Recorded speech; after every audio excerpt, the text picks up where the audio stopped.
Boa noite a todos, sejam bem-vindos à Conversas do Cão. Hoje estaremos à conversa com o professor José Pacheco, que dispensa grandes apresentações, o seu trabalho falará por si. A ideia hoje é conversarmos um bocadinho e também que todos os participantes consigam interagir. Neste momento, se calhar, passo já a chamar o professor José Pacheco. Professor, muito obrigado por ter aceito o nosso convite. E se calhar começamos então a nossa conversa pela pergunta que se impõe: como é que o professor tem trabalhado neste momento de pandemia? Como é que tem gerido o seu trabalho? Como é que tem feito como é que tem gerido todo este processo? Então, uma boa noite para todos, aqui é boa tarde, e obrigado pela oportunidade, Pedro. Eu aprendo sempre muito quando converso com educadores, espero aprender bastante hoje, neste bocadinho. E eu aproveitei este período de pandemia e de reclusão, porque eu estou em confinamento há 8 meses, estou no grupo de risco, não é? Estou com quase 70 anos, não posso arriscar. Então aproveitei para aprender.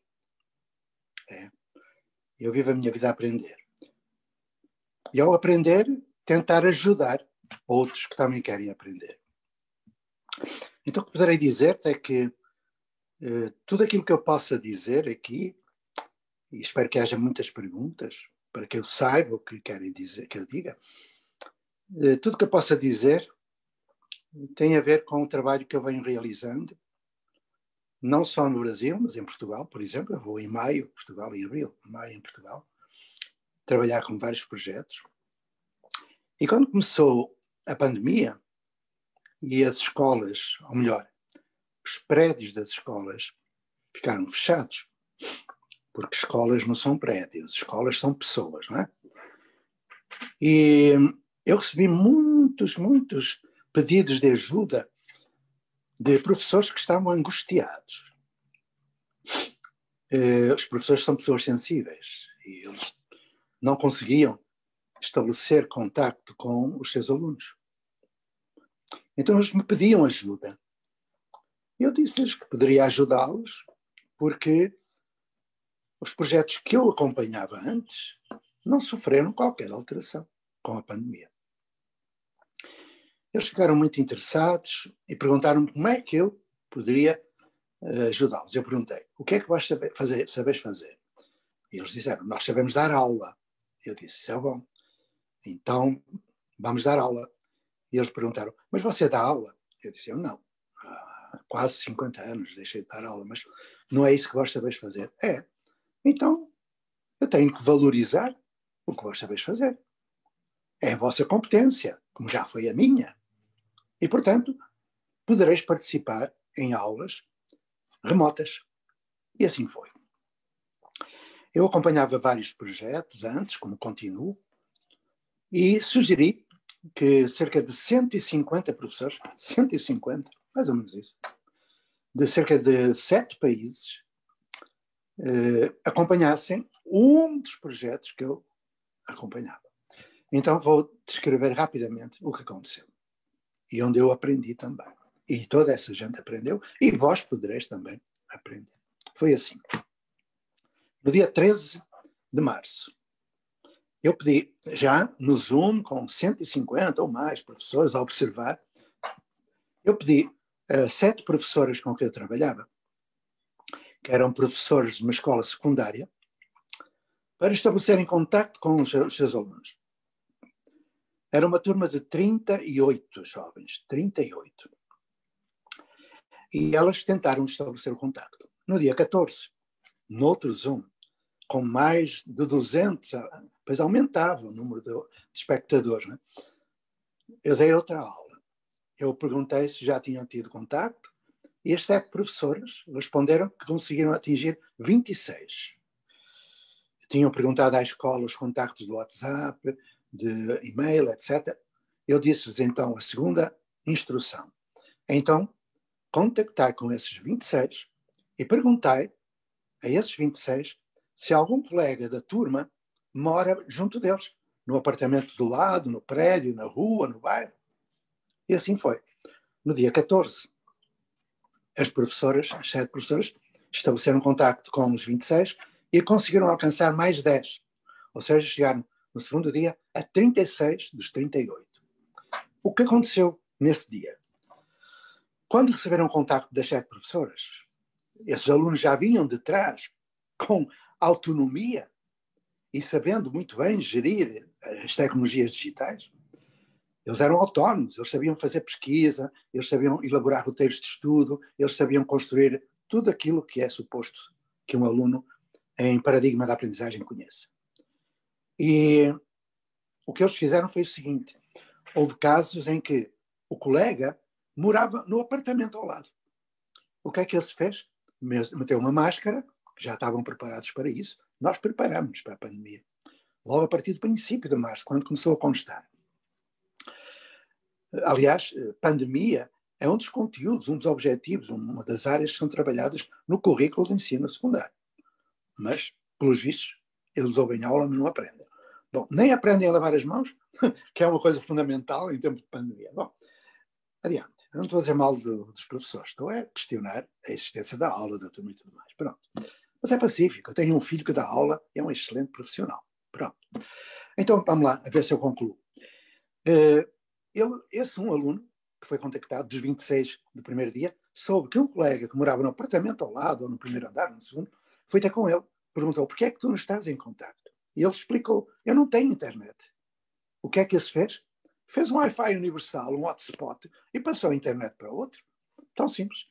Outro caso, que era numa rua também de outro, ele não tinha computador. Então, como aquele tinha 2, partilhou, emprestou um computador e resolveu. Ou seja, no segundo dia, tínhamos alcançado 36. Os 2 que faltavam, estavam numa zona rural, num lugar muito isolado. Fizemos telefone fixo. Telefone rural, telefone fixo. Que ele estava numa comunidade, metido numa comunidade. Pronto.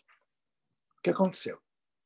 Esses alunos, de uma escola secundária, por acaso brasileira, mas poderia ser portuguesa, aliás, só vou contar esta, pronto, senão perco o tempo todo.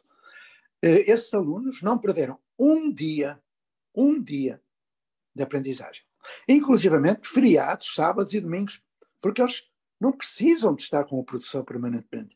O professor é um moderador, faz mediação, porque o professor não prepara projetos para os alunos, constrói projetos com os alunos. O professor não faz planificação de aula, ensina o outro a planificar a sua vida, a ter um projeto de vida, a saber gerir o tempo, espaços, recursos, a saber gerir-se, a saber ter senso crítico para não acreditar em fake news, a saber planificar a sua vida. O professor não dá aula. O professor acompanha processos de descoberta a partir de roteiros de estudo, onde o currículo da subjetividade, da comunidade e da consciência planetária constroem perguntas orientadoras que, com o desenvolvimento de processos complexos de pensamento, como saber selecionar informação, analisar, criticar, comparar, avaliar informação, sintetizar em palavras suas e comunicar, ou seja, passar da informação para o conhecimento e do saber para a ação, competência, produzirem evidências de aprendizagem que partilham, que é o quinto grande princípio da aprendizagem de Vygotsky e do Brunner, que a aprendizagem deve ser socializada. Então, meu amigo, sem dizer mais nada, o que eu vos posso dizer é que hoje eu continuo esse trabalho, já não só com 3 turmas, estou com cerca de 500 e tal que estão a acompanhar, eu distribuí-os por vários Zooms, a acompanhar 3 projetos. Quando vier o presencial, vai continuar. Não, nada muda. Ou seja, esses alunos já não tinham aula, nem turma, nem série, não tinham nada disso. Tinham autonomia, autoconhecimento, reconhecimento do outro. Desenvolviam um projeto de aprendizagem, não de ensinagem. Estavam no século XXI.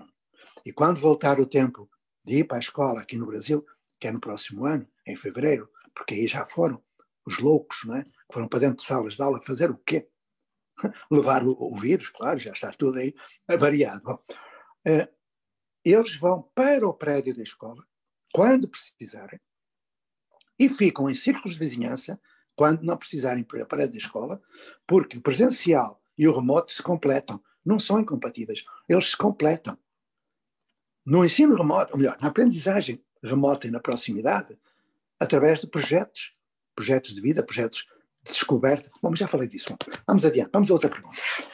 Não me deixeis falar muito seguido, que isto são palavrões. É sempre um prazer ouvir as histórias que tem para nos contar e, assim, em formato de confidência, estamos aqui nos bastidores e o professor disse que já foi professor de música também, não é? Quer contar um bocadinho dessa história? Quero, foi quando eu descobri, é muito curioso, a Escola da Ponte, já cá faltava, não é? Já cá faltava. A Escola da Ponte foi a primeira escola no mundo, te concentra, a primeira no mundo que concretizou a proposta da Escola Nova, de Montessori, Claparede, Freinet. Eu fui do movimento da Escola Moderna, fiz tudo, ficheiros autocorretivos, imprensa farina, tudo aquela coisa. Da Crowley, Steiner, das Waldorf, John Dewey, da metodologia de trabalho de projeto. A Escola da Ponte foi a primeira. E então eu estava todo vaidoso, porque eu pensava que era mesmo assim, que o centro não deveria ser o professor, deveria ser a criança, o aluno. Ok, mentira. Quando eu fiz uma experiência de professor de música, percebi que não é bem assim. Então foi o seguinte, em determinada altura, nós não tínhamos professor de música, eu estava preocupado. E como eu toco umas coisinhas, bandolim e tal, e dirijo coros, dirigia, aqui já não, mas dirigia muitos coros, pensaram que eu deveria ser um improvisado professor de música, coisa louca. Aí eu tive um tempo para ir fazer um curso Orff, fazer uma série de histórias, pensando eu que poderia... Eu fui ver os programas de educação musical, levei um susto. É muito mais extenso e mais complexo do que aquela área que eu fazia, que era a língua portuguesa. Eu levei um susto e disse, como é que eu vou fazer isto? Porque o centro é a criança. Eu pensava que o centro era o aluno, porque já tínhamos feito isso. Foi a primeira no mundo, ou melhor, minto. A primeira foi Reggio Emilia, mas Reggio Emilia foi na educação de infância. Nós fizemos no básico, ok? Foi a primeira. E já muito atrasada, 50 anos depois de Montessori e tal coisa. Bom, o centro era o aluno. E eu pensava, eu vou-te só dar um exemplo. No programa, não sei como é que está agora, o programa de educação musical, mas no programa tinha um objetivo que dizia assim, levar os alunos à compreensão da mensagem estética da música erudita. Como é que eu podia levar eles, partindo da criança? Elas nunca me iriam pedir para ouvir Beethoven ou Mahler, nunca, nem Bach, nunca. Então, eu não poderia dar aquele objetivo. Aí eu fiquei a pensar, há qualquer coisa de errado aqui, há qualquer coisa de errado. Mas o Carl Rogers dizia, Zé, o centro é o aluno, o centro é a criança. Vinha o Alexander Neil Summerhill, o centro é o aluno e tal, aqueles diabinhos todos que a gente tem na cabeça. Eu disse, faz-me a parte, eu tenho que fazer alguma coisa. E um dia decidi, peguei no meu giradiscos portátil, peguei num disquinho das 4 estações e vai para a escolinha. Agora imaginai, uma centena de alunos, um silêncio de trabalho, que era um espaço enorme, quem visitou a Ponte sabe, enorme, a Maria José, a Maria Luísa e eu, com mais de uma centena de jovens ali a aprender, silêncio, eu pouso os giradiscos, ponho o vinil em cima e toca, eu sou estrábico, foi difícil, porque fica muita coisa, de repente, pam, pam, pam, pam, pam, e toda a gente ficou, o que é aquilo tal? Bom, não tardou que uma criança levantasse o braço. Quando uma criança levantava o braço é porque queria falar connosco, pedir ajuda ou mostrar que sabia alguma coisa. Eu sentei-me junto da criança e ela disse-me, professor, hoje chegou o mal disposto, foi? Ponha-me aí o António Mafra, ponha-me aí o, sei lá, daquele tempo, não é? O António Mourão. Não, isso é uma porcaria, isso é para dormir. Eu disse, é para dormir, então vais ouvir. E ouviu. Naquele dia ouviram mais 9 vezes, 10 vezes que eu os fiz ouvir as 4 estações. Mas eu não estava bem comigo. No dia seguinte eu pensei, levo ou não levo? Vinha de um lado o Roger dizia, a criança é o centro, levei. E como eles protestaram, ouviram 10 vezes em cada dia. Na sexta-feira, ao princípio da tarde, tinham ouvido 45 vezes as 4 estações. Era dose. Já nem tugiam nem mugiam. Aí eu fiz uma experiência. Da parte da tarde não pus as 4 estações, para ver a reação. Vocês imaginam aquela tensão depois do almoço, não? Ele vai pôr, não vai tal. Não pus.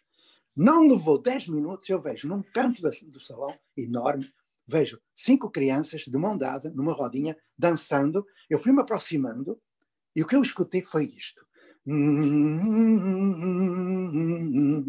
O segundo andamento do concerto de inverno das 4 estações de Vivaldi, entoado em surdina para aquelas crianças que dançavam. Claro. Muitas vezes eu me emocionei naquela escola da Ponte. Eu saí dali, fui para o quarto de banho chorar. Chorava e ria, chorava e ria. Um homem também chora, e chora de emoção. Limpei os óculos, limpei os olhos e voltei e fui falar com as crianças. E nesse dia eu descobri várias coisas. Primeiro, só se ama aquilo que se conhece. Eu dei a conhecer. E quanto mais se conhece, mais se ama. Ou seja, eu percebi que muitas vezes não se deve jogar fora o menino com a água do banho. A aula é necessária. Em determinados momentos, o professor tem que ser proativo. Ou seja, eu teria de juntar o paradigma da instrução, o centro do professor, ao paradigma da aprendizagem e, mais adiante, ao paradigma da comunicação. Porque não se aprende sozinho. Aprende-se com os outros, na intersubjetividade. Foi isso que o facto de me atrever a ser professor de música improvisado me deu a conhecer. Porque foi um incidente crítico. Eu aprendo. Muito bem, professor. O professor fala de escola, fala em edifícios. O que é a escola? Escolas são edifícios. O que é a escola, professor? Olha, escola vem do grego, não é? Escolé, que significa aprender no lazer, brincando. Mas escolas não são prédios. Escolas são pessoas. Vamos partir daqui. Claro que não vamos implodir os prédios das escolas. São um bem social, são equipamentos muito, muito bons. Bom, o que é que são as pessoas? São os seus valores. Visão de mundo, de sociedade. E a partir dos valores, o que é que as pessoas fazem? Definem princípios de ação, atitudes. Não é? Porque quando um professor está numa sala de aula, ele não ensina aquilo que diz. Ele transmite aquilo que é. A aprendizagem é antropofágica. Eu não aprendo o que o outro diz, eu aprendo o outro. Toda a aprendizagem tem a ver com exemplo, tem a ver com imitação. E acontece desde o ventre materno.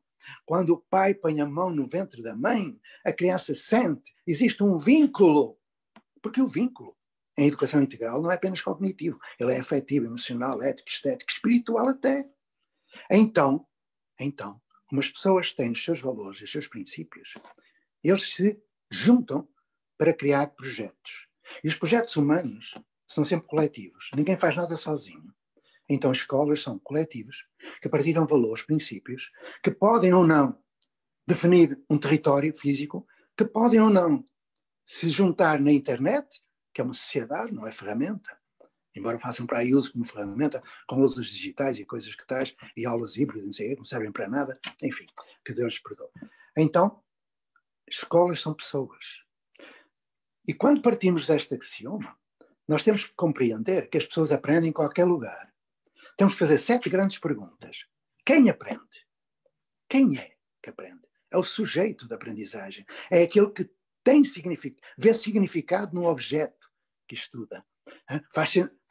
Forma sentido. Porque se não tiver sentido, não se aprende. Quem é que e o que é preciso? Uma pessoa, um professor e fontes de informação. Bibliotecas, internet, a floresta, a praça, tudo. As pessoas. Depois, onde se aprende? Em qualquer lugar. Desde que se tenha um projeto e uma mediação. Quando se aprende? Desde o pré-natal até à morte. Por isso é que não faz sentido nenhum haver educação de infância, primeiro ciclo, segundo ciclo, terceiro ciclo, escola secundária, escola de ensino superior, ensino inferior. Para que é isso? Isso é cartesianismo do século XIX. Não faz sentido nenhum. Bom, por que é que eu estou a dizer isto tudo? Porque eu fui o primeiro licenciado em Ciências da Educação no primeiro curso feito no Porto, em 87. Quando eu comecei a perceber que aquilo que se fazia na ponte tinha teoria por trás, que não há prática sem teoria. Então, o problema foi esse. Então, para além destas perguntas, outra pergunta surge. Como é que sabemos que aprendemos? Como é que nós sabemos que aprendemos? Aplicando um teste? Mentira. Um teste não avalia nada. Absolutamente nada. A não ser a capacidade de retenção de informação na memória de curto prazo para debitar no papel e esquecer. Porque se fizeres o teste passado um mês, o resultado é muito inferior. Já esqueceu a maior parte das coisas. Portanto, depois, como é que se aprende? Como se aprende? Estas perguntas são básicas e estão respondidas pelas teorias da aprendizagem. O que é necessário partindo dessa ideia de que escolas são pessoas, é dar oportunidade aos professores de tomarem uma decisão ética. Ou seja, quando há 50 anos eu dava as minhas aulas muito bem dadas,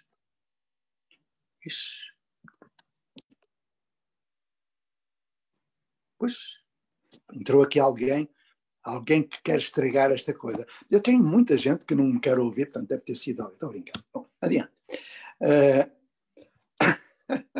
Quando eu percebi que dando aula bem planificada, com bons materiais, sozinho na sala de aula, eu passava valores negativos, porque sozinho em sala de aula é individualista.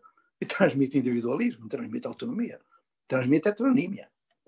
Quando eu percebi que fazia isso, e que muitos alunos não aprendiam, porque eu sou do tempo em que se reprovava na primeira classe. E muitos reprovaram, e eu dava aula bem dada. Eu perguntava, porquê é que eu dou aula tão bem dada e há alunos que não aprendem? Até que eu descobri. Leva tempo. Se eu dou aula bem dada, eles não aprendem. Eles não aprendem porque eu dou aula bem dada. Tão simples. E aí tomei uma decisão que me valeu de muito, porque senão tinha saído da profissão. Porque se eu tinha consciência, porque o professor é um intelectual, crítico, reflexivo. Não é um imbecil. Ele percebe perfeitamente que dando aula não ensina a todos. E a Constituição da República diz que a educação é um direito de todos.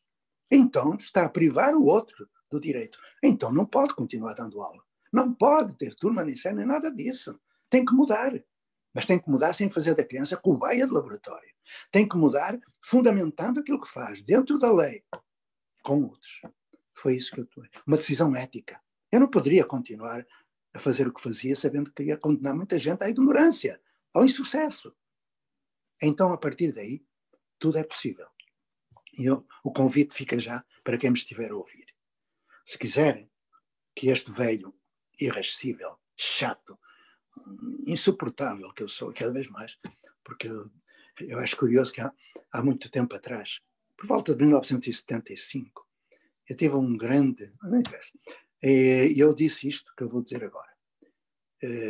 Aula não ensina, prova nada prova. Tal e qual. Bom, levantaram-se contra mim. Colega, você é novo, você é utópico, você não sabe o que diz, deixe passar mais uns anos, quando for velho. Porra, eu estou velho e digo a mesma coisa. Numa aula não se aprende nada, uma prova não prova nada. Pronto, e acabou. Sou utópico, porque nunca estou completo.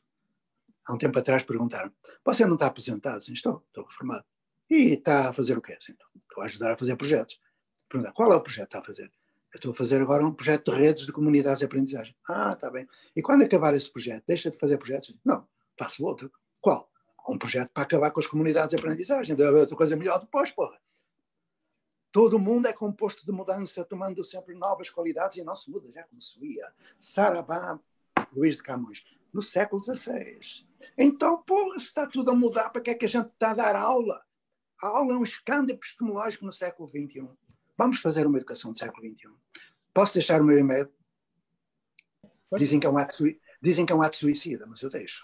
Eu recebo mais de 150. O professor é que sabe. Ao fim de semana não chega a 100, mas a semana eu respondo a todos. Cá vai. Podem mandar também a insultar-me, que eu não tenho problema. Até gosto que a pessoa diga que está em desacordo, porque eu aprendo com as pessoas que são diferentes de mim, que pensam diferente de mim. Não fico zangado. Então cá vai. J Pacheco, tudo pequenino, J Pacheco, pontinho, 1951, 1951, @gmail.com. jpacheco.1951, Respondo a todos se quiserem livrinhos. Eu tenho no Brasil mais de 50 livros publicados. Não estão publicados em Portugal, porque, por razões que vocês já imaginam, ninguém é profeta na sua terra, mas posso mandar em PDF todos os livros que queiram, que eu não tenho direitos de autor. Portanto, partilho tudo que eu tenho. Quem quiser livrinhos, eu mando. E quando for a Portugal, também posso levar alguns que eu tenho aqui em papel. Sim. Eu vou aproveitar e falar da Escola da Ponte, que eu estava a evitar, mas vou pegar um tema diferente. Fala que a Escola da Ponte se encontra cristalizada. O que é que o professor quer dizer com isso? Eu acho que sei, mas gostaria de ouvir da parte do professor. Eu vejo na internet uma palavra mal utilizada, que é a palavra inovação. Agora toda a gente faz inovação, está na moda. Ou é o ensino híbrido, ou é a aula invertida, ou outra porcaria qualquer. Digo porcaria para não dizer coisa pior. Bom, é um eufemismo, porque mereceria dizer coisa muito pior. Porque, enfim, eu estive nos Estados Unidos quando o autor lá dessa Blended Learning criou esse ensino híbrido, que era aprendizagem misturada, não era ensino, mas fizeram assim. Bom, então, eu tenho muita coisa escrita, posso mandar, sobre inovação.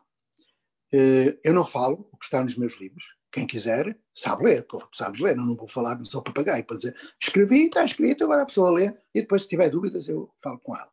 Então, se quiserem livros sobre inovação, eu mando. E num dos livros estão desenvolvidos critérios de inovação. Vamos lá.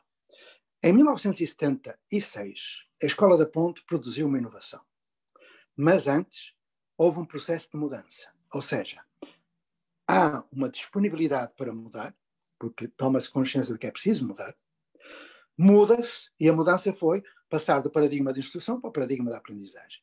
Mas a Ponte não ficou só por aí. Criou 70 e tal dispositivos de relação, entre os quais a aula direta, que eu falei há pouco, a aula direta, que é a pedido dos alunos, e criou inovação. Até fez homeschooling, no tempo em que não havia regulamentação. Portanto, foi inovadora. Mas, os critérios de inovação são estes. Primeiro critério, que seja inédito. E, efetivamente, a Ponte foi, em 1976. O John Dewey também foi, em 1905. O Freinet, em 1921. Mas foi há um século, não é? O Steiner das Waldorf foi há 100 anos. Há mais, há 101 anos. Pronto. Inovação é outra coisa. Tem que ser efetivamente inédita, nova, totalmente nova.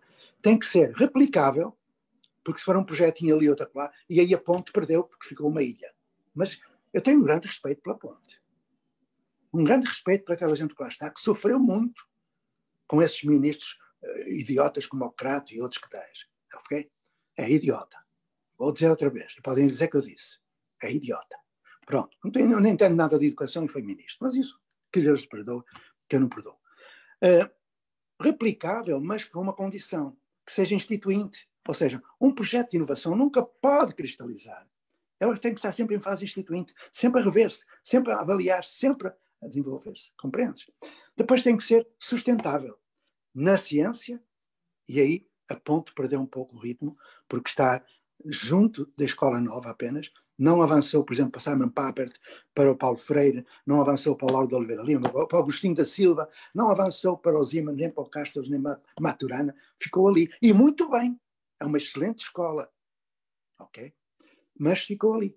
Ou seja, não foi replicável, não foi instituinte, não foi sustentável, a não ser na lei. E mesmo a lei perdeu, porque tinha um contrato de autonomia que foi ferido por ministros de educação idiotas, prepotentes. Eu não aturo burocrata.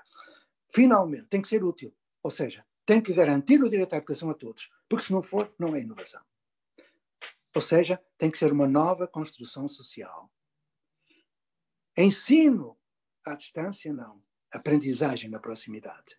Na zona de desenvolvimento proximal, como diria o nosso Vigócio, o Real e tudo mais. Então a Ponte é uma escola extraordinária, mas que ficou ali. E mais, saiu de Vila das Aves e foi para o outro lado do rio. Isolou-se ainda mais. Porque do outro lado do rio estava uma população manipulada por um autarca, de má memória, que incitava a população contra a Escola da Ponte. E foi um politiqueiro que esteve na Câmara de Santo Tirso quem obrigou a Ponte a ir para o outro lado. Mas eu não quero estar a criticar a Ponte. Como eu te disse, tenho um grande respeito. Dei à Ponte 30 anos de vida e, portanto, acho que tenho o direito. Agora eu vou voltar à Ponte. Aliás, fica como novidades agora. Porque nada, vou voltar à Ponte em abril. Fraternalmente, solidariamente, para ver se a Ponte avança de novo para a inovação. Porque não basta fazer a mudança. Muito obrigado, professor. Eu tenho aqui uma pergunta da Maria Madalena, que eu acho que posso completar, embora creio que sejam antagónicos. Quando falam em escola-ilha, e a Maria Madalena pergunta, pede desculpa pela ignorância, o que são comunidades de aprendizagem? Olha, há muitas definições de comunidade de aprendizagem. Eu encontrei 20 e tal, mas nenhuma delas é tão válida quanto a do Lauro de Oliveira Lima, que é um autor brasileiro que faleceu há pouco tempo atrás, que eu conheci pessoalmente, fui à casa dele, quando li o livro que ele escreveu, em 1966, ouviste bem? 1966, em que ele falava de ócio criativo, agente educativo local e tudo mais. Ele deu uma definição de comunidade de aprendizagem que está nos meus livrinhos, e eu, para não ficar por uma definição pobre, a Madalena que me manda um e-mail, eu mando o meu livrinho, e ela vai ler lá várias definições, e aquela que eu considero que é a mais a real, aquela que eu desenvolvo. Ou seja, a comunidade de aprendizagem parte de núcleos familiares, de famílias que já não se contentam com essa escola que temos aí, que é uma escola de reprodução social e escolar, de desigualdade, de ignorância, embora tenha excelentes professores dentro delas. Ok? Eu sou dirigente sindical. Fui sempre. E serei até à morte sindicalista. Mas eu não protejo a mediocridade. Os interesses dos alunos, dos professores, são os mesmos interesses dos alunos. Então, vamos lá. Partindo de contextos familiares, aquilo que nós chamamos núcleos familiares, agora vou entrar numa pretensa teorização que não está publicada, porque está publicado eu não falo, já vos falei. Isto não está publicado, porque eu nunca publico teoria que não tenha a caução da prática. Só quando isto for posto em prática, está a ser posto em prática e avaliado, é que vamos escrever um livro e isso vai estar a muitas mãos. E se vós que estáis a ouvir-me quereis participar nesse livro, mandar-me um e-mail e entrei, venite. Então é assim, núcleo familiar, pais que já não aceitam este tipo de escola, pais que amam os seus filhos e respeitam o direito à educação, juntam-se em círculos de vizinhança, ok? Círculos de vizinhança. O que são círculos de vizinhança? São conjuntos de famílias que habitam um determinado território, virtual, físico, o que seja, e que têm consigo um professor, pelo menos um, ok? Esses círculos de vizinhança partilham valores, partilham visões do mundo, aquilo que eu falei há pouco. E apresentam-se nas escolas, prédios das escolas, como turmas piloto de uma alternativa, de uma segunda oferta formativa. Porque uma escola não muda toda ao mesmo tempo, não podemos esperar isso. Uma escola muda através daqueles que decidem mudar, tomam uma decisão ética. Se do modo como eu ensino, não ensino todos, vou mudar para a aprendizagem. Então, quando se oferece à escola uma turma piloto, a escola só tem que perceber que essa turma piloto vai cumprir o projeto educativo da escola. Porque a escola, os professores, não cumprem o projeto político, o projeto educativo. Porquê? Porque muitos dos professores nem conhecem o que está escrito no projeto educativo. Isto é verdade. Então, partindo de turmas piloto, se constroem o que nós chamamos protótipos de comunidade. Protótipos. Que com 1 ano ou 2 de praxis, que é prática com teoria, produzem comunidades de aprendizagem organizadas numa rede. O que é que acontece aí?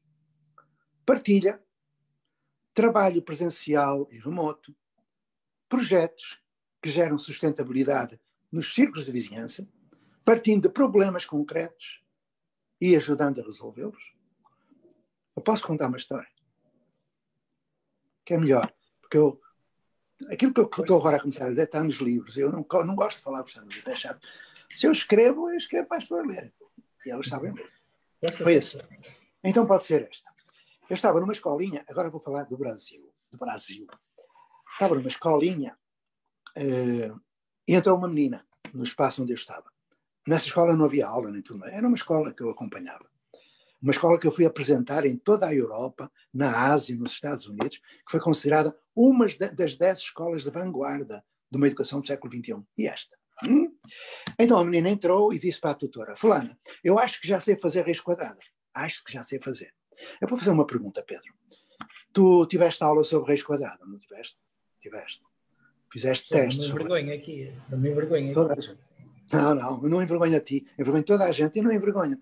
Sabes fazer raiz quadrada? Não sabes. Eu pergunto a toda a gente, raramente aparece alguém. Pode ser um professor de matemática e tal. Agora, a segunda pergunta. Alguma vez precisaste da raiz quadrada durante a tua vida? Não me lembro. Nunca. Eu já perguntei a milhares, nunca ninguém precisou. Eu pergunto, para que é que isso está no currículo formal? Porque é que isso não é uma aprendizagem essencial. Não é. É uma aprendizagem para quem precisa de saber isso. Ou quem precisa saber o que é um dígrafo, o que é... Mas isso Percebes? Então, vamos lá. A criança entrou e disse que talvez já soubesse fazer raiz quadrada. Repara bem.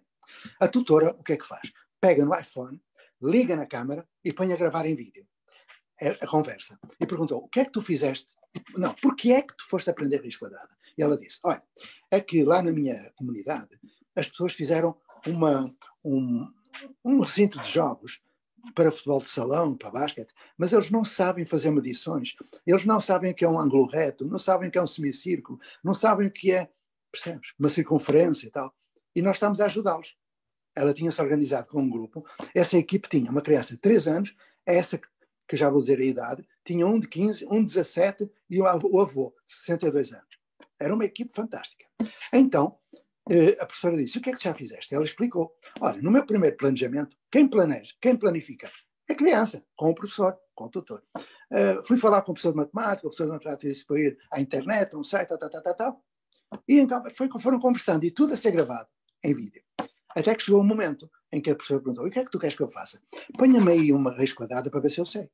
E ela disse, porquê é que tu foste estudar raiz quadrada? É que quando nós fizemos o círculo, traçámos a circunferência para o jogo do basquete, nós percebemos que havia a área do círculo, que era πr ao quadrado. Nós fomos saber o que era o π, como se calculava o π, o que era o π, o que era o raio, o diâmetro, e que havia uma coisa chamada raiz quadrada, e fomos ver o que era. Lindo, lindo. A tutora passou uma raiz quadrada, ela fez, mostrou, estava certo, mostrou para o computador, para o iPhone, e perguntou, e agora? Agora vou voltar para lá para ajudar a fazer as marcações no campo. O que aconteceu? Partiu de uma necessidade social, comunitária, currículo de comunidade, partiu para a pesquisa, aprendeu o que era um segmento reto, um semicírculo, tudo isso, o πr ao quadrado, o que me parta, e o que era a raiz quadrada. Porque precisou. E transformou o saber produzido, construído, numa ação. Desenvolveu competência. Pernou. Competência. Pronto. E apresentou uma evidência de aprendizagem. A tutora parou a gravação, mandou para a plataforma digital de aprendizagem a prova, a evidência de aprendizagem daquela criança. Resta dizer a idade desta criança que sabia fazer raiz quadrada. 5 anos. Pois é. Se eu te disser que nessa escola uma criança de 13 anos foi convidada pela NASA para ir para Washington, porque já tinha feito todo o básico, todo o secundário, toda a universidade, aos 13. Foi levar um projeto de vida sustentável noutros planetas. E se eu te disser que uma das maiores rappers do Brasil também esteve nesse projeto e aos 13 anos foi convidada para participar na abertura dos Jogos Olímpicos do Rio de Janeiro. E se eu te disser tantas outras coisas, porque muita gente fala da ponte sem saber o que diz. A ponte não precisa ser mitificada. Tem pessoas frágeis como eu lá dentro, mas merece respeito. Está há 44 anos resistindo às investidas de um ministério estúpido, cruel e ignorante. Dá para entender? Então... Obrigado mais uma vez pela partilha, professor. Temos mais uma pergunta. Em Portugal, muitas turmas piloto arrancaram já em protótipos de comunidades. Em que agrupamentos? Basicamente é isso. Ou seja, em que agrupamento é que arrancaram? É isso. Ok. Eu sou muito antropogogo. Não sou pedagogo. Sou pedagogo e antropogogo. O pedagogo é o escravo que leva a criança à escola, não é? Que é o pai dos gogos. Eu sou o antropos, a humanidade, homem. Okay? Mas não.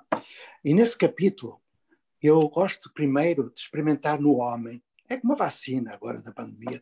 Tem que se experimentar em várias fases. Por isso é que eu ainda não comecei em Portugal. Vai começar em dezembro. Por isso é que eu convido.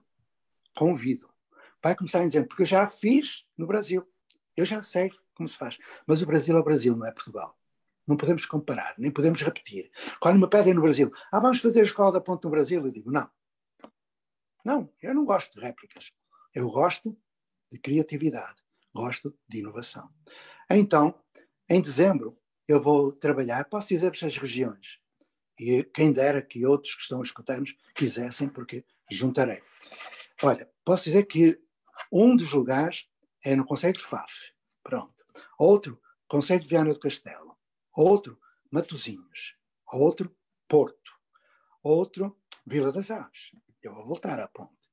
Outro, Lisboa, outro Coimbra, outro Sesimbra e Seixal, outro Algesur, outro Odmira e outro Tavira, onde está o meu filho, professor de matemática.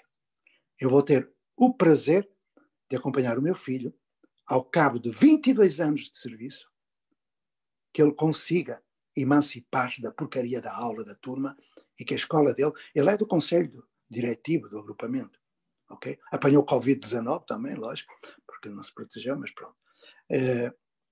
Eu vou para lá, para estes lugares todos, e irei para onde vós quiserdes. Pampilhosa da Serra, esquece-me muitos. Vou passar 2 meses e pouco aí, trabalhando no chão da escola, com criancinhas, jovem, adulto, com professores. Eu adoro, estou aqui irritado porque não posso sair. Se eu sair, eu vou dar direto para o chão de escola.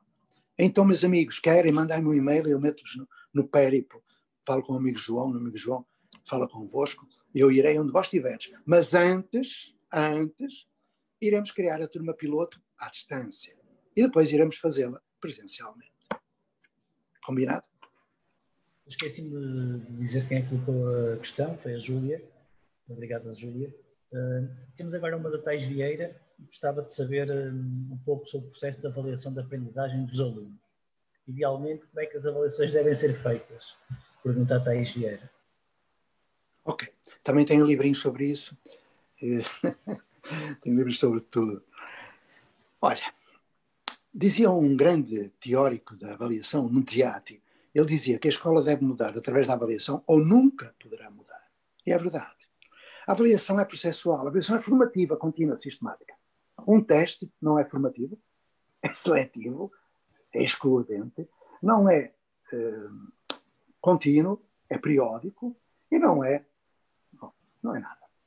É um exercício, e é um exercício negativo, porque quando o professor fica na sala de aula aplicando o teste, ele fica porque presume que aqueles alunos são potencialmente desonestos. É o que ele pensa dos alunos.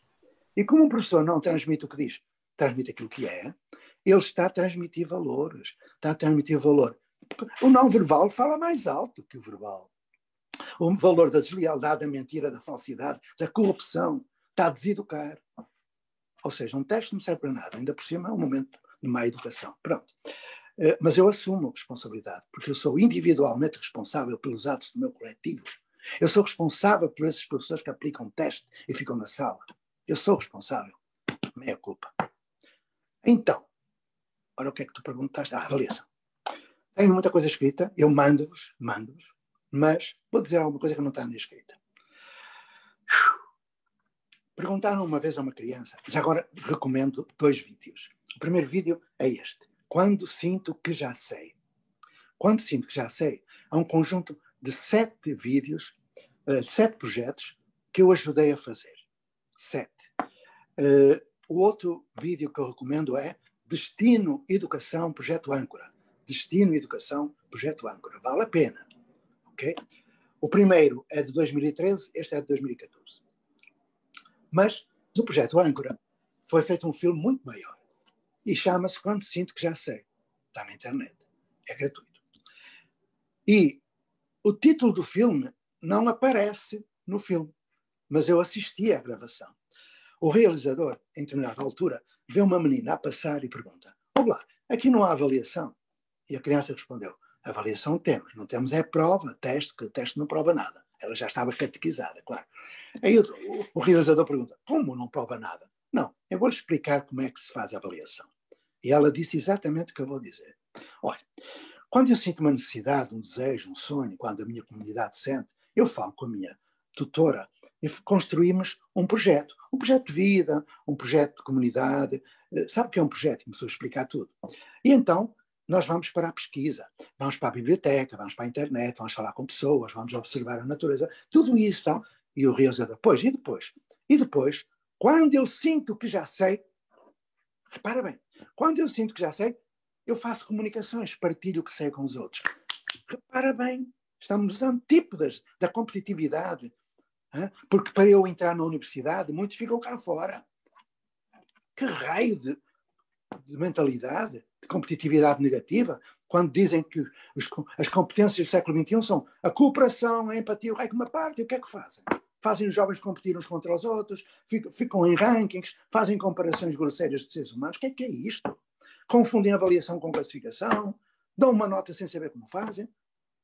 Então, quando a criança sente que já sabe, como a outra que pensou, sentiu que já sabia fazer raiz quadrada, é quando ela chega ao fim de um processo. E quando quer partilhar o que sabe. Partilhar o que sabe. Não é guardar para si, para competir contra o outro. Então, avaliação. Eu não ouso ir além do que eu disse há muito pouco. Mas se eu vos mandar um livrinho que eu escrevi sobre a avaliação na Escola da Ponte, por exemplo, porque é mais familiar com os portugueses, basta que me mandem um e-mail. Mando-vos o livrinho e vós vedes o que é avaliação. E depois, como certamente isto discordar de algumas coisas, até porque esse livrinho tem a ver com práticas de 1991, já está velho. A Escola da Ponte é um fóssil, tem 44 anos, é muito antigo, não é? Mas é muito importante que seja, e é uma grande escola, como já disse. Então, que me mandem um e-mail, mando, e se quiseres voltaremos aqui a conversar, e que as pessoas que leiam me ponham questões, me ponham problemas, que é para eu explicar se souber. Para as pessoas que chegaram mais tarde, o professor José Pacheco deixou o seu e-mail, algumas questões mais específicas, o professor deu a liberdade de as colocarem, por isso eu acho que há que aproveitar. Temos aqui algumas questões mais específicas, eu vou colocar, mas acho que o professor saberá se responde ou não. Em termos de isolamento social, como continuar a trabalhar nos projetos de vida coletiva integralmente? Eu creio que já falou disso logo no... Já respondi. Portanto, no meu caso, não houve alteração alguma. Nós já trabalhávamos no presencial e no remoto. E continuamos. Presencial em círculos de vizinhança, porque o prédio da escola está fechado aqui no Brasil, e eles estão nos círculos de vizinhança, trabalhando uns com os outros, com a sua máscara, fazendo as suas experiências, as suas consultas na biblioteca pública e tal. E remotamente com os professores, que não precisam de ir para lá. Às vezes até vão conviver, mas sem grandes aglomerações. Então, se está gravado, a pessoa que perguntou que veja depois no vídeo. Sim, porque eu respondi ao a início isso da nossa conversa. A resposta estará lá mesmo no início. Temos aqui uma pergunta extensa da Cristina Monteiro. Boa noite. É de Gaia, está colocada em Aveiro, matemática. Tenta não dar aula, identifica o currículo, o que temos de saber onde procurar informação, só intervindo quando não avança mesmo. Basicamente, os problemas da professora Cristina é que ela tenta não dar aula, tenta seguir um ensino individualizado, mas tem grandes dificuldades, grandes constrangimentos. Alguma dica para ajudar? Sim. Nós, nestes 40 e tal anos que eu estou nesta missão, aliás, eu vou parar em junho. Se alguém quiser que eu ajude, ajuda até junho. A partir de junho eu vou plantar árvore e olhar passarinho. Não quero saber mais disto para nada, porque estou com 70 anos. Não é? Mas poderei ir ter com essa pessoa, ele que me manda o e-mail. O que eu lhe posso dizer neste momento é que nós inventariamos, ao longo destes 40 e tal anos, 7 grandes obstáculos. Eu fui professor de chão de escola, de sala de aula. Tentei modificar. Introduzi as técnicas Farinet, introduzi as barrinhas Montessori, fiz os cantinhos do Decroli, dos centros de interesse, introduzi a metodologia de trabalho de projeto, introduzi o personalismo de Monnier, a individualização do Dautran, as taxonomias de Bloom, de Ashton de Kector, introduzi as propostas piagetianas, vigotskianas e o rei que me aparta. Até que eu entendi que não poderia continuar sozinho em sala de aula. O primeiro grande obstáculo à mudança sou eu. É ela. É a minha cultura profissional. Eu fui criado, fui formado para dar aula. E quando continuar sozinho, tenho que dar aula. Que não serve para nada. Ok? Mas eu respeito muito quem dá aula. Vamos lá. O primeiro obstáculo é esse. O segundo, as famílias e a sociedade, que pensam que a escola tem que ser como foi. E se essa pessoa quer deixar de dar aula, vai ter problemas com a família. Terceiro, os alunos. Quando eu fui trabalhar em instituições de ensino superior, que eu não sei se é um ensino inferior, mas pelo menos superior parece que existe, não é?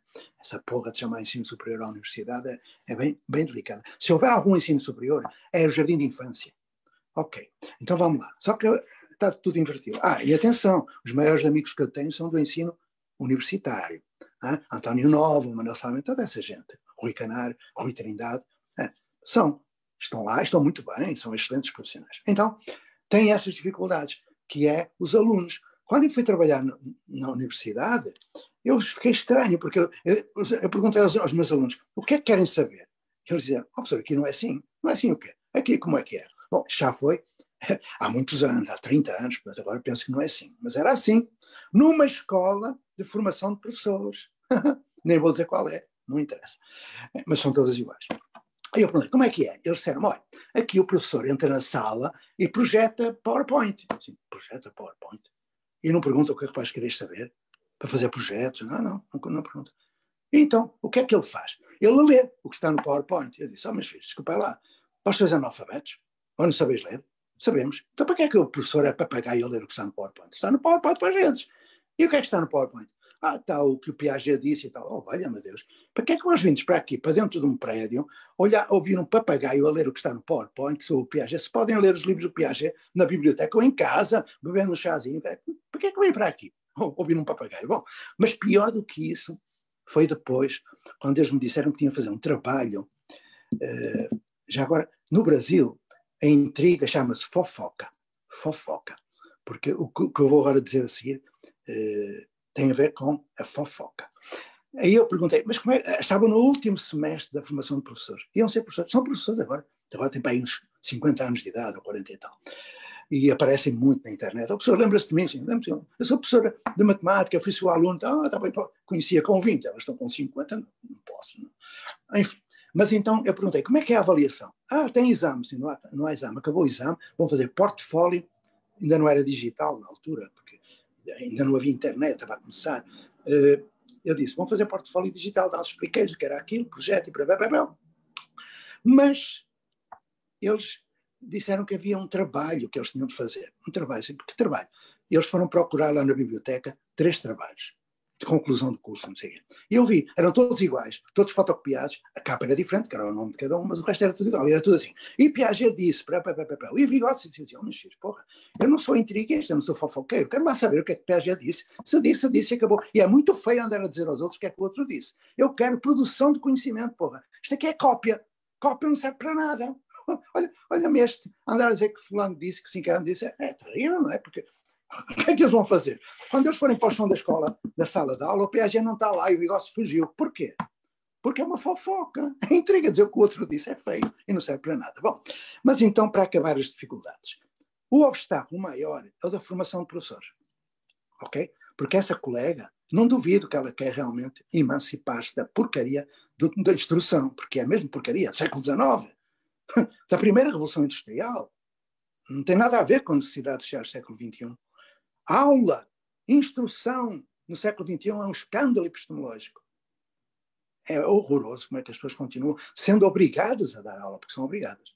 Uma vez ouvi de um professor universitário, numa fala que eu fiz, quase a chorar, dizia, professor, eu gostaria de fazer como você faz e tal, mas é impossível. Eu disse, mas porquê? Eu sei que não queria dar aula. Eu disse, mas porquê é que dá? É porque no princípio de cada semestre me obrigam a apresentar um plano de aulas com a matéria que eu vou dar e tenho que dar. Sim.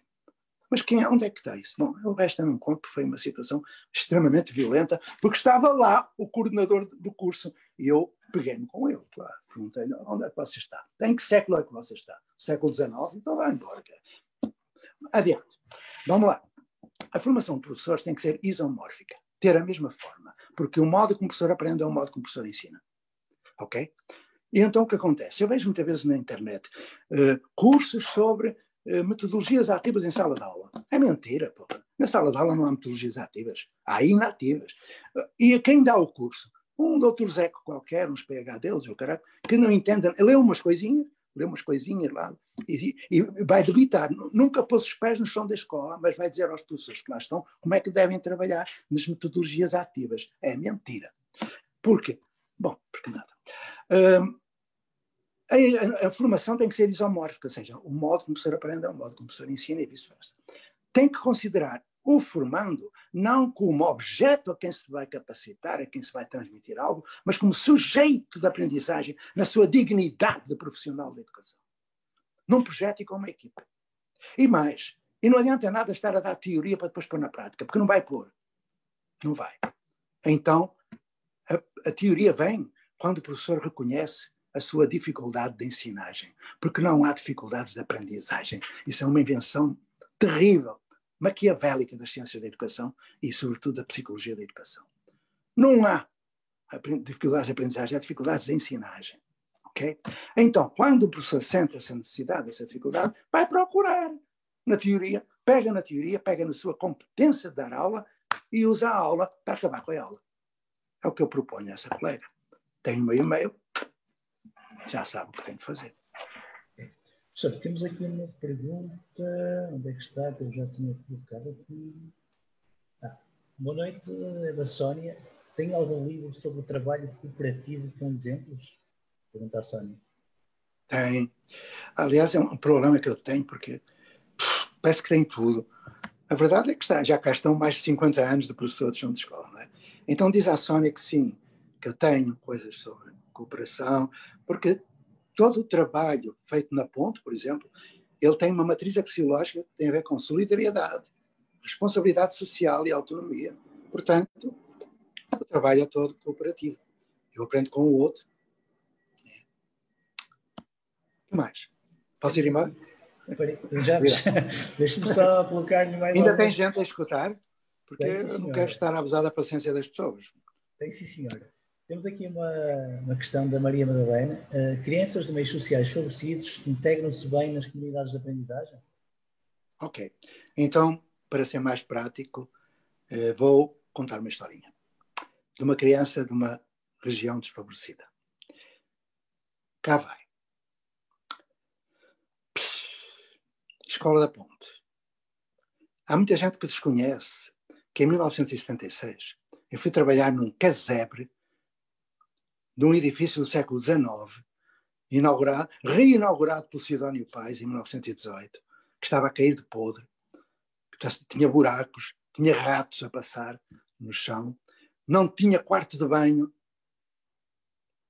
Isso era a Ponte em 1966, porque era o bairro dos operários, o bairro da Ponte. E a maioria dos operários estava no estrangeiro por causa da crise do têxtil. As fábricas tinham fechado. Então, fome, prostituição, tráfico, tudo aquilo estava lá. Um rendimento muito pequeno. E um dia recebemos um jovem que tinha passado por 2 escolas lá da freguesia e tinha sido expulso da segunda.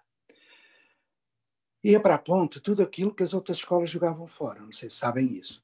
Tudo que fosse aluno que estivesse no fundo da sala, ainda não tinham inventado os THDs, nem havia Ritalina. E então, quando uma criança não aprendia, vai para a Ponte. Ia para a Ponte. Quando algum matava o professor numa outra escola, ia para a Ponte. Punha um professor em estado de coma. Recebemos alunos que puseram professores em estado de coma noutras escolas. Ia para a Ponte. Aluno com paralisia cerebral, espina bífida, autismo, surdez, ia tudo para a Ponte. Tudo para a Ponte. E veio um com trisomia 21. Trisomia 21. Aquilo que chamam de síndrome de Down. Aliás, se quiserem receber um livrinho, tem um livro feito, que eu publiquei em Manchester. Está publicado em 10 línguas. Até em islandês, até em búlgaro. Búlgaro. Mas não está publicado em Portugal, claro. Mas está publicado no Brasil, pela maior editora do Brasil. E se quiserem, mano, sobre inclusão, que eu fiz vários livros sobre inclusão.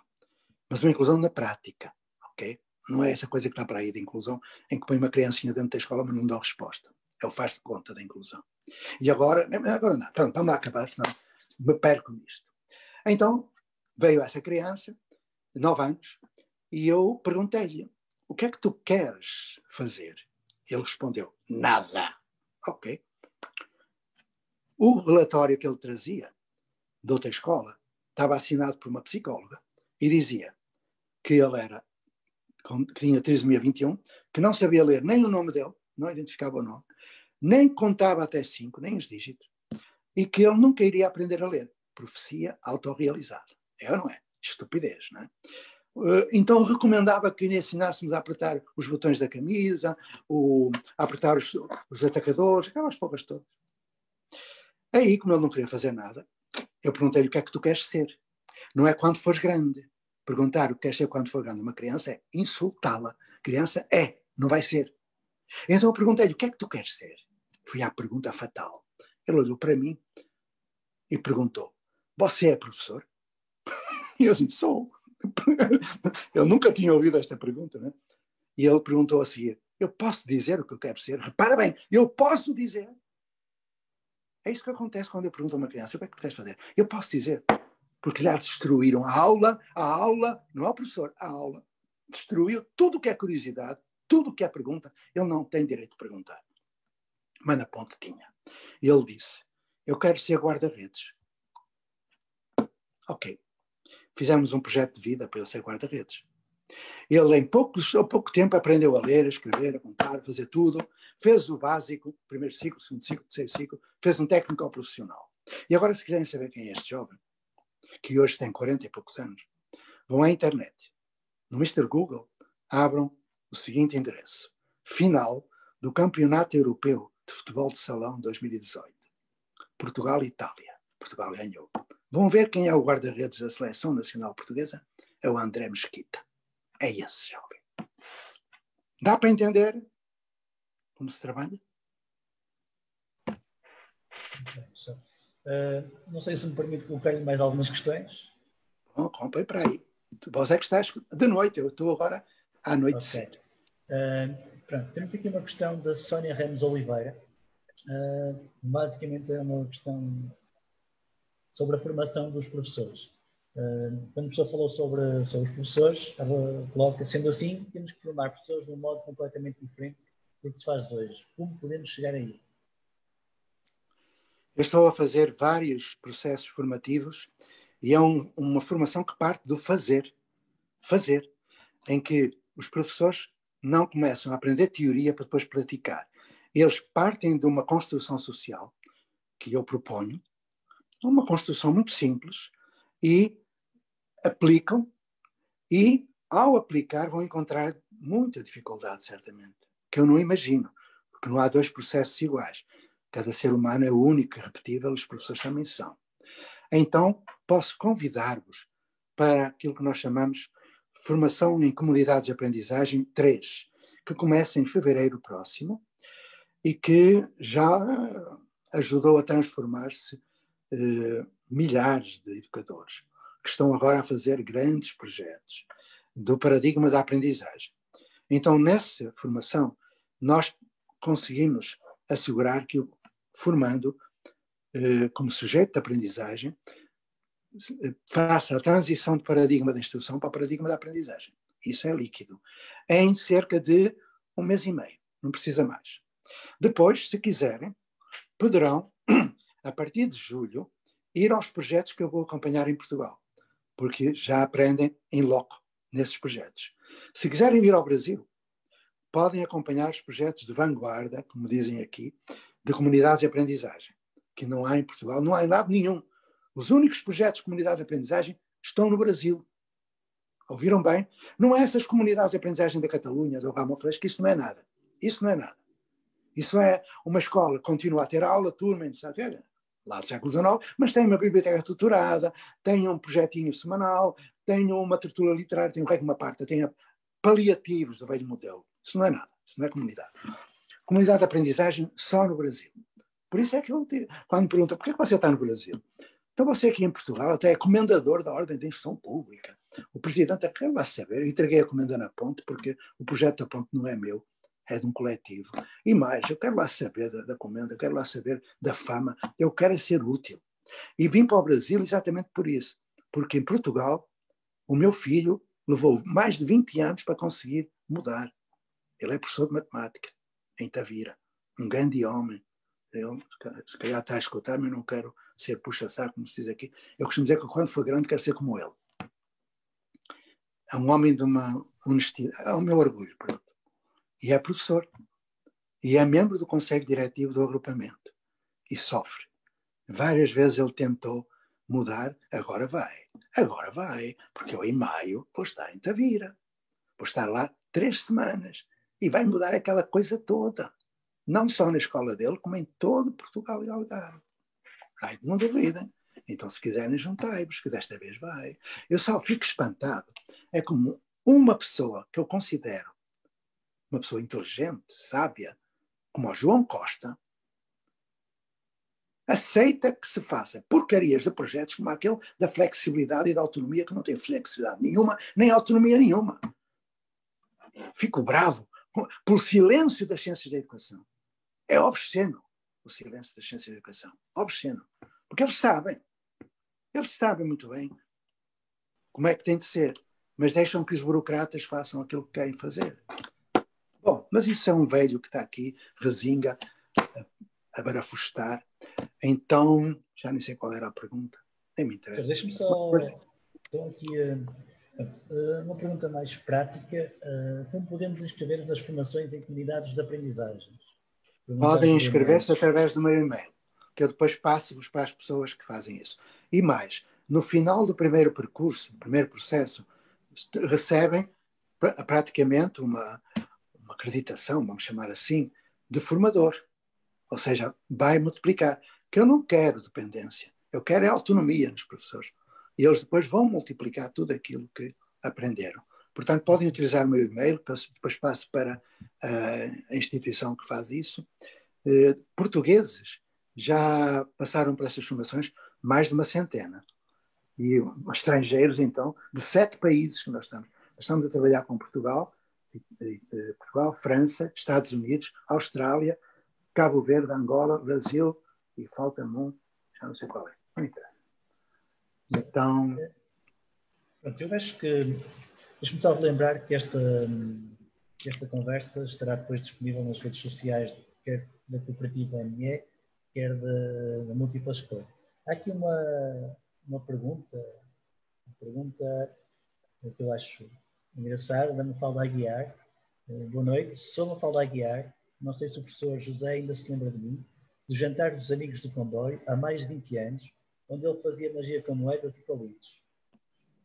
Aqui a minha pergunta: nas aulas de cidadania, como se ultrapassam as crenças e preconceitos que as crianças trazem de casa?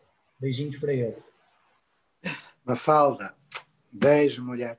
Quando for ao Porto, manda-me um e-mail, a gente vai se encontrar. Não será do comboio, não é? A Fátima está aí agora, foi agora para Portugal. Mas poderemos encontrar-nos, ver nos canecos, conversar. Tenho muita amizade, Mafalda, e muita saudade. Vamos lá. Vamos lá, já me esqueci. Aulas de cidadania. Como é que se ultrapassam as crenças? Cidadania, ok.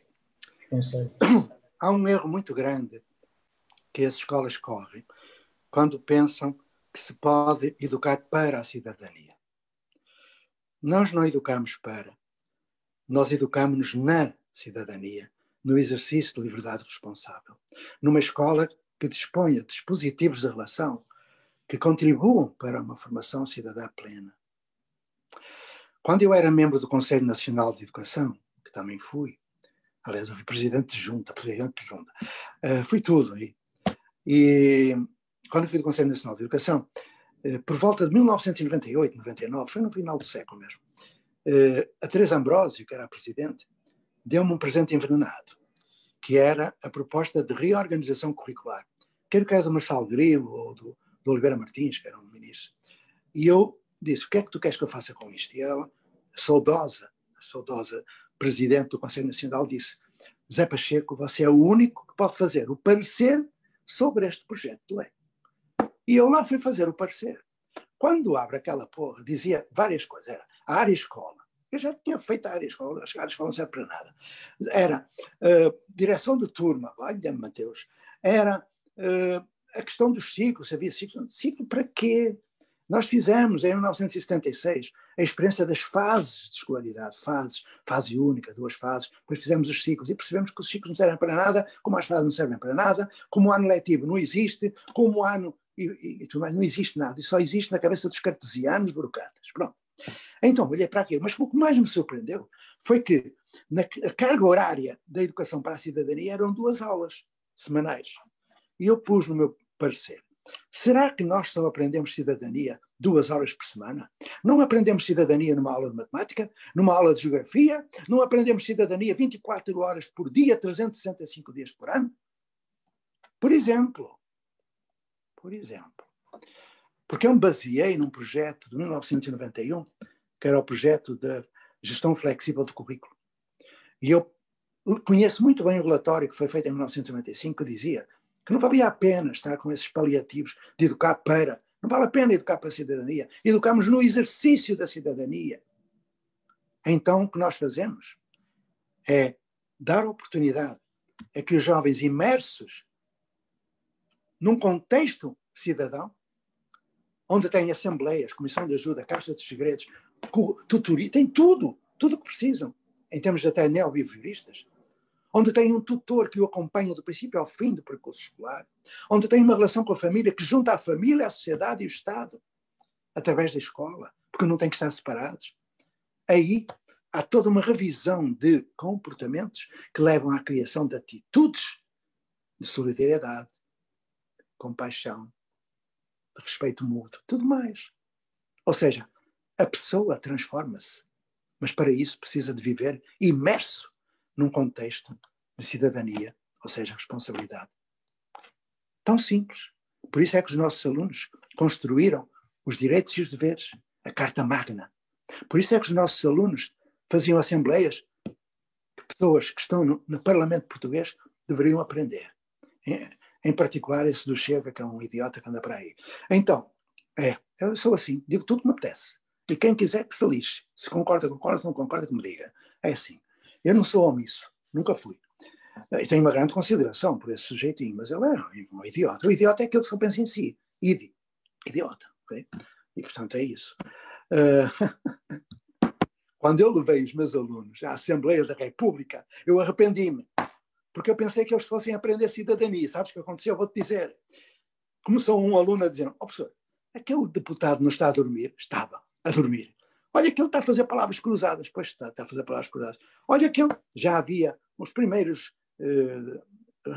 telemóveis, que eram umas caixas imensas.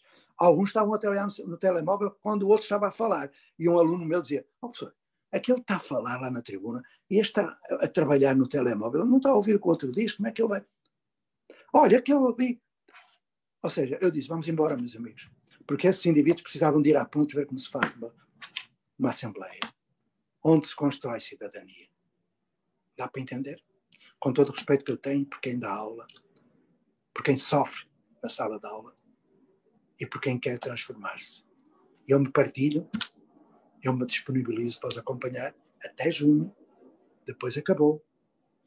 Vou plantar árvore, ver passarinho, que já cá tenho 50 e tal anos, desta porra. Chega. Bada retro, chega.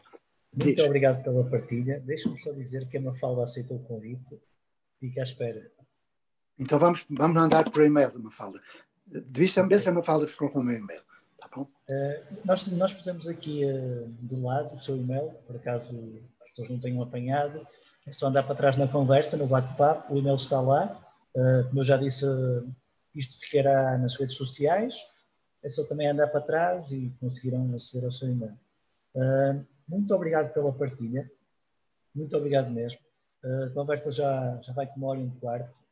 Poderíamos continuar a conversar, mas certamente o professor tem as suas coisas.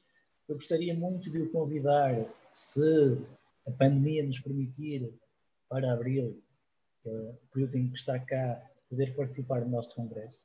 Nós ainda não sabemos se poderemos ou não fazer o congresso com pessoas, congresso real com pessoas, poder tocar nas pessoas, que é isso que nós também procuramos.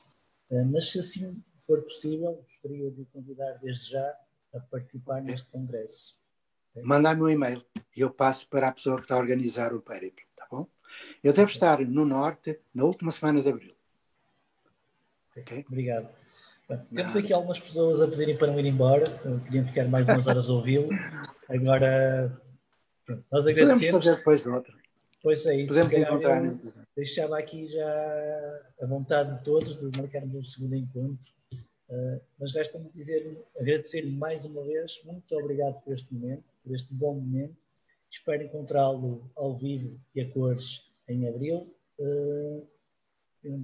Nesta fase não tenho mais nada para dizer. Mais uma vez, muito obrigado, professor.